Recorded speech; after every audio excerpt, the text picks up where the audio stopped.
You are now entering into the Garden of Gethsemane. This is where Jesus went to pray the night before his passion, a place where he was forsaken, alone, and scared.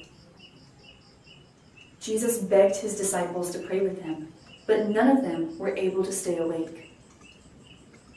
Jesus asks you now, will you stand with him? Will you offer him comfort in his agony? Let's go now to the garden and stand with Jesus. After the Last Supper, at about 9 p.m., Jesus went to the Garden of Gethsemane with his disciples. Even before he entered the garden, Jesus was very anxious. His disciples were frightened and tried to console him, but nothing they said could ease Jesus' distress. When they reached the garden, Jesus took Peter, James, and John with him. The same 3 disciples who had seen Jesus transfigured were the 3 that saw him in his agony. Jesus' anxiety increased as he went deeper into the garden, finally leaving all of his friends behind as he went alone to pray. Immediately, he was surrounded by terrible visions, and shaking, he fell to his knees. In the cavern, Jesus saw every sin that had been or ever would be committed, from the fall of Adam to the end of the world, and the punishments each deserved. Jesus fell forward on his face, overwhelmed with sorrow, as he saw all of humanity's sins and took them upon himself. As Jesus was praying, Satan appeared and taunted him, showing him more and more horrible visions and asking him, "Would you take this sin upon yourself? Are you willing to bear this penalty? Are you prepared to pay for all these sins?"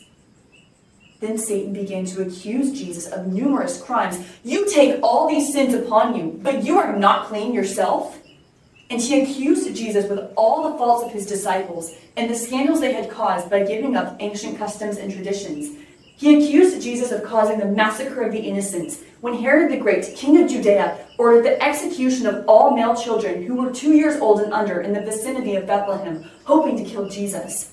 He accused Jesus of the sufferings of his parents in Egypt, with not saving John the Baptist from death, with dividing families and protecting men of despicable character, refusing to cure various sick people, deserting his family, and squandering the property of others.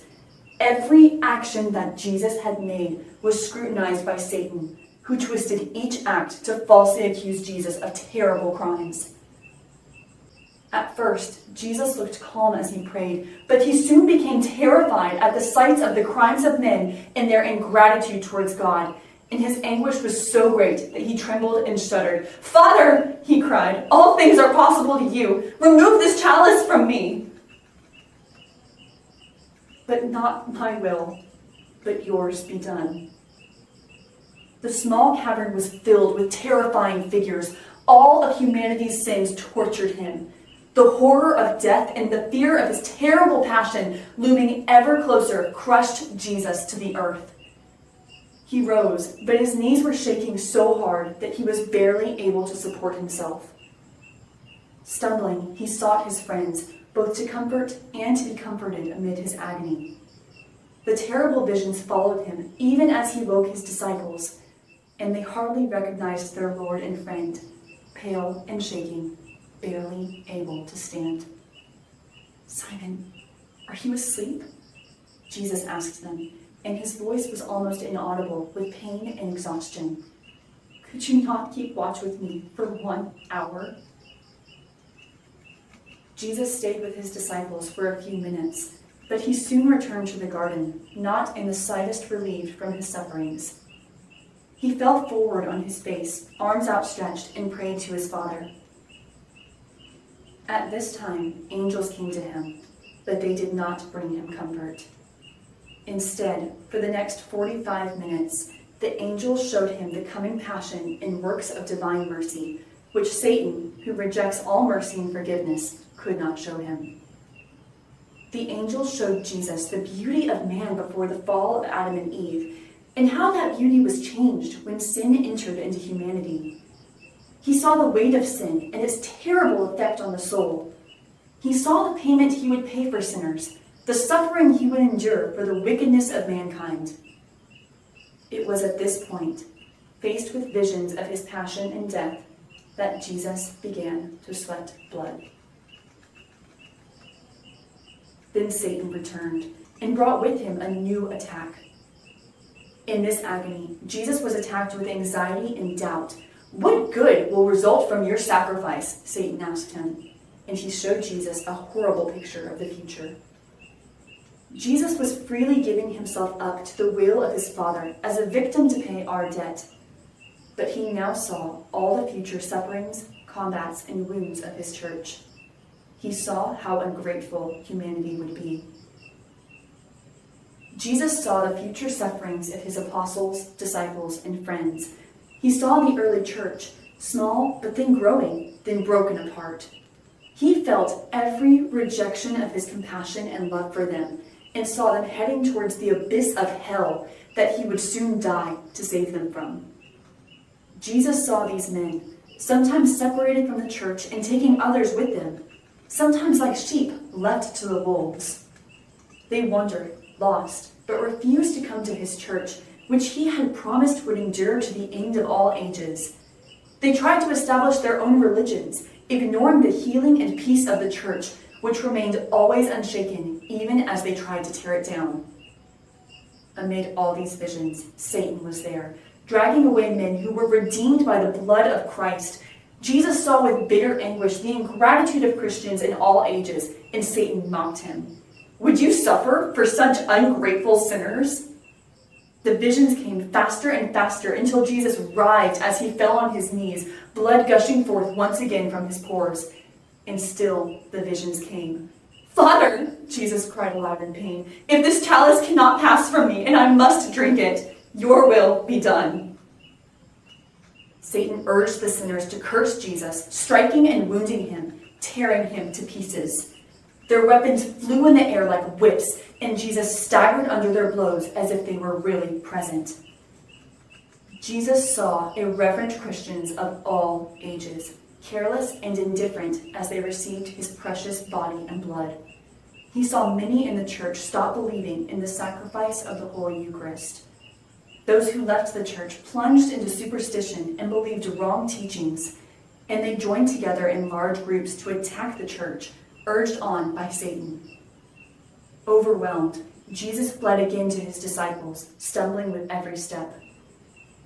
He found them again asleep, but he woke them and told them that he would be arrested in 1 hour, and the next day be scourged, whipped, beaten, and put to a cruel death. He asked them to console his mother. When he asked to return to the garden, he did not have the strength to walk, and had to be helped there by John and James. Jesus continued to pray, struggling against the fear of suffering, yet abandoning himself to the will of his Father. And then came a vision that was beautiful and consoling to Jesus. Jesus saw the future saints of all the ages to come that would be united with God in heaven because of his sacrifice. He saw the apostles, disciples, martyrs, confessors, popes, bishops, religious brothers and sisters. The entire army of saints appeared before him. All bore crowns, differing according to the difference of suffering and labors they had suffered on earth. Their whole life, all their merits and actions, and the glory of their triumphs came purely from their union with Jesus himself through the Eucharist. As this consoling vision faded, Jesus saw again the passion close at hand. Jesus saw every moment, from the kiss of Judas to his last words on the cross.